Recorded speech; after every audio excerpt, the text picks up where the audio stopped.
Hola, bienvenidos. En este vídeo les voy a explicar la isomería.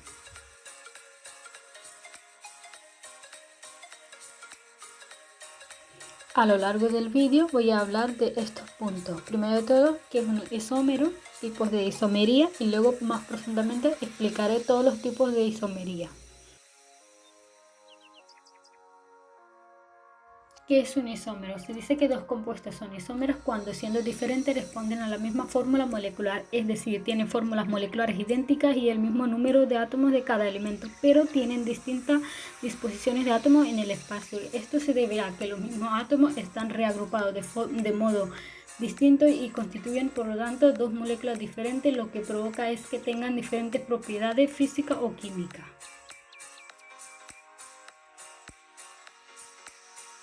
En cuanto a los tipos de isomería, existen dos tipos de isomería, la estructural y estereoisomería. Dentro de la estructural hay tres subtipos, estructural de cadena, de posición y de función, y dentro de estereoisomería hay dos subtipos, la geométrica y la óptica. ¿Cuándo se presenta la isomería estructural? Se presenta cuando, a pesar de tener el mismo número de átomos, las uniones entre ellos son diferentes en unos u otros compuestos, es decir, se basa en las diferencias existentes en la ordenación o unión de los átomos en las moléculas. Ahora vamos a ver los ejemplos de la isomería estructural. Primero vemos de cadena. Los isómeros de cadena poseen el mismo grupo funcional, pero la estructura de la cadena es diferente, es decir, las uniones entre los carbonos que forman la cadena son diferentes, como vemos en el ejemplo 1 y 2. En el primero tenemos el butano, luego cogemos un CH3 y lo ponemos hacia arriba en la posición 2 y se forma metilpropano. Luego tenemos un hexano y cogemos un 2C, 2 carbonos, y lo ponemos hacia abajo en la posición 2 y se forma 2-etilbutano. En la isomería de posición, los compuestos tienen el mismo grupo funcional colocado en diferentes posiciones dentro de la cadena carbonada, es decir, se cambia de posición el grupo funcional.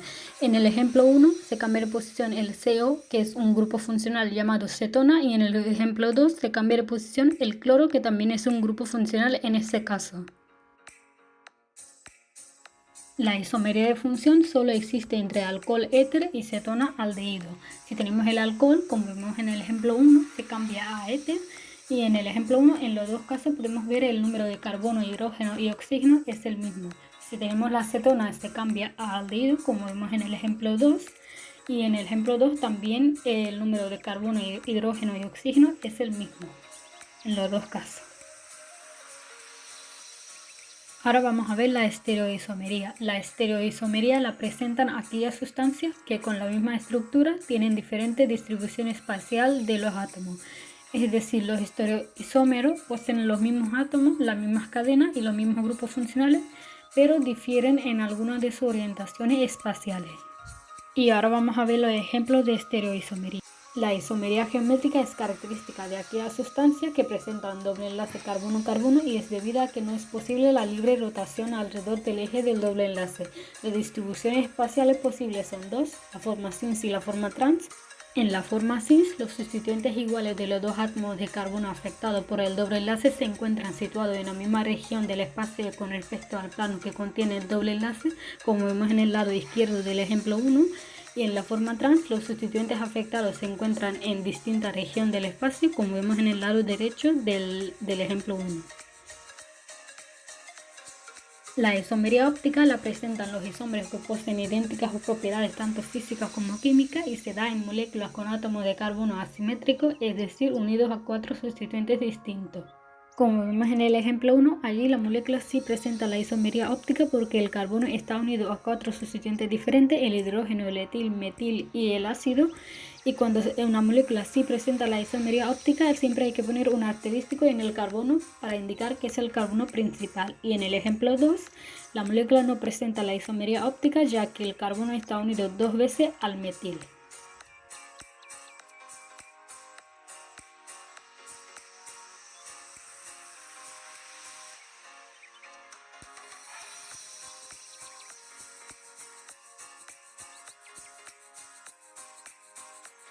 Muchas gracias por su atención. Para cualquier pregunta no dudéis en preguntarme en los comentarios del blog.